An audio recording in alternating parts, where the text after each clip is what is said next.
Netflix-ը նկատել էր, որ մարդկանց մեծ մասը ատում է սպոյլերները, այսինքն երբ մեկը պատմում է ֆիլմի կամ սերիալի ավարտը,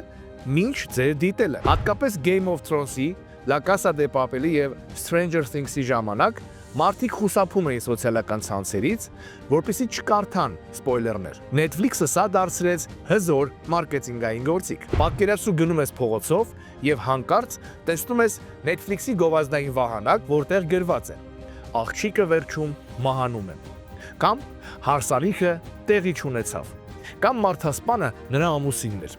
Մարդիկ խելագարվում էին։ Էս ինչ անում Netflix-ը։ Ամեն ինչ սպոյլ է անում, բայց իրականում այդ սպոյլերները կեղծ էին։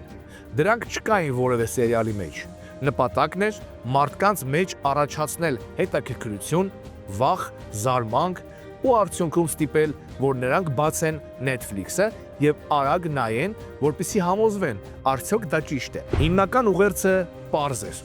մի թող, որ ուրիշը քեզնից առաջ նայի։ Սոցցանցերում մարդիկ սկսեցին բուռն քննարկել, ինչի համար է Netflix-ը սպոյլ անում ամեն ինչ։ Արշավը դարձավ վիրալ Twitter-ում եւ Reddit-ում։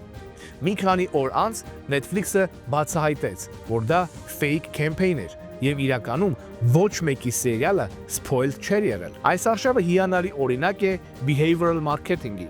Netflix-ը վերցրեց մարդկանց վախը սպոյլից եւ այն վերածեց trigger-ի։ Մի խոսքով, խելացի գովազդն էլ երբեմն ստում է, բայց ճիշտ նպատակով։